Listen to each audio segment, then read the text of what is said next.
நம்ம அதிசரோட 64வது படத்தை ஆதிக் ரவிச்சந்திரன் தான் டைரக்ஷன் பண்றாரு. படத்துடைய அறிவிப்பு எப்போது வெளியாகும் அப்படின்றதுக்காக ரசிகர்கள் ஆவலுடன் வெயிட் பண்ணிட்டு இருக்காங்க.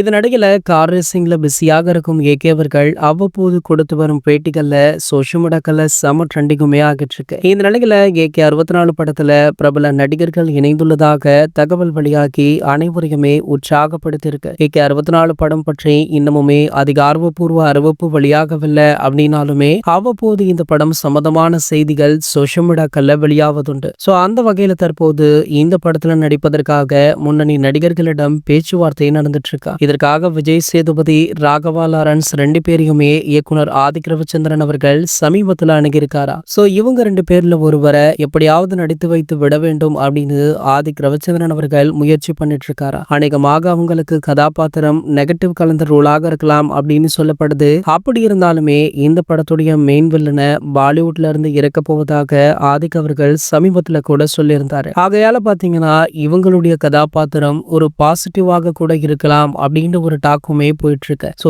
எது எப்படியோ சீக்கிரம் படத்துடைய அதிகாரப்பூர்வ அறிவிப்பை வெளியிடுங்கப்பா அப்படின்னு ஏகே ரசிகர்களுமே தற்போது துடித்து கொண்டும் இருக்காங்க. இந்த நிலையில பாத்தீங்கன்னா இந்த படத்துடைய ஃபர்ஸ்ட் லுக்குடன் கூடிய டைட்டில் கிறிஸ்துமஸ் அல்லது நியூ இயர்ல வெளியாகலாம் அப்படின்ற தகவல் தற்போது வெளியாகி வைரலுமே ஆகிட்டு இருக்கு. சோ அந்த கொண்டாட்டத்தோடு சேர்த்து ஏகே 64 படத்துடைய ஃபர்ஸ்ட் லுக் மற்றும் டைட்டில் கொண்டாட்டத்தையும் கொண்டாடுங்க அப்படின்னு படக்குழு பிளான் போட்டிருக்காங்களாம். சோ வெயிட் பண்ணி பார்க்கலாம் என்ன நடக்குது அப்படின்றத. இது போன்ற சினிமா செய்திகளை பற்றி நீங்க உடனே தெரிஞ்சுக்க நம்மளுடைய சேனலை மறக்காம சப்ஸ்கிரைப் பண்ணிக்கோங்க.